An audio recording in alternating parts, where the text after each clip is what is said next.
तो दोस्तों मैं हूं अनिल और रेसलिंग सुपर धमाल में आपका स्वागत है। तो दोस्तों WWE raw Netflix debut episode में द रॉक अपनी उपस्थिति की घोषणा कर चुके हैं। इसी शो के दौरान रोमन रेंस और सोलो सिकोआ ट्राइबल कॉम्बैट मुकाबले का हिस्सा हैं। इसके दौरान ये उम्मीद की जा रही है कि the final boss the rock नजर आ सकते हैं, और अगर ऐसा होता है तो फिर क्या होगा। एक बड़ा सवाल यह है कि इन दो विरोधियों में से वो किसकी हेल्प करना पसंद करेंगे। और इसी वीडियो में दोस्तों हम आपको 3 चीजें बताने वाले हैं जिनसे संकेत मिल रहे हैं कि the rock raw Netflix debut पर सोलो सिकोआ को जीत दिलाने में सबसे ज्यादा अहम भूमिका निभाने वाले हैं। इसलिए वीडियो के अंत तक बने रहे, और अगर आप चैनल पर नए हैं चैनल को सब्सक्राइब करने के बाद ऑल पर क्लिक करें क्योंकि फ्री है और यहां आपको हर प्रकार की रेसलिंग जगत से जुड़ी हुई तमाम जानकारी मिलती है। बात करेंगे पहले संकेत का। सोलो सिकोआ ने स्मैकडाउन के कई एपिसोड्स में द रॉक की तरह कपड़े पहने हुए हैं।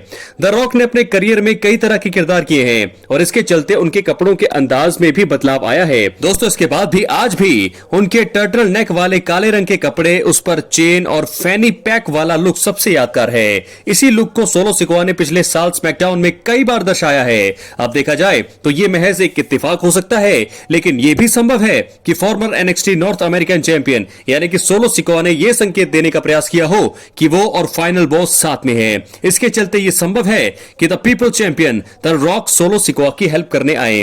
बात करेंगे दूसरे संकेत का। सोलो सिकोआ ने बैड ब्लड 2024 में द रॉक की वापसी को प्लान का हिस्सा बताया था।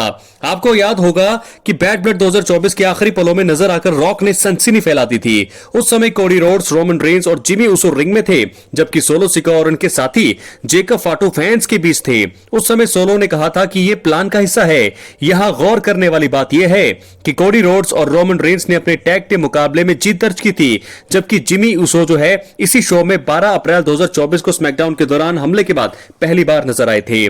बात करेंगे तीसरे और आखिरी कारण का और आखिरी संकेत जिससे हमें मिलता है कि रॉक यहां पर सोलो सिकोआ की हेल्प करेंगे और अटैक करने आएंगे रोमन रेंस पर। द रॉक ने बैड ब्लड 2024 में एक हैरान करने वाला इशारा किया था।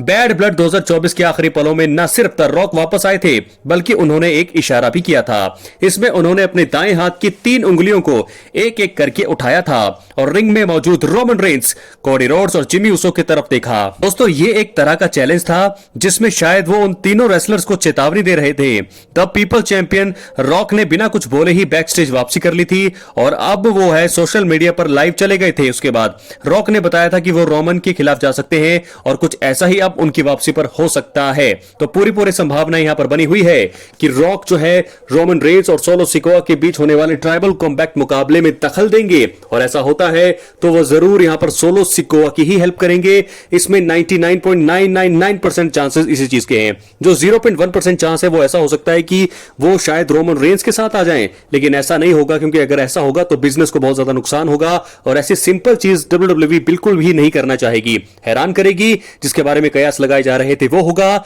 और रोमन रेंस के ऊपर अटैक कर सकते हैं यहां पर रॉक ने अगर ऐसा किया तो ड्रीम मुकाबले की नींव यहीं से होगी।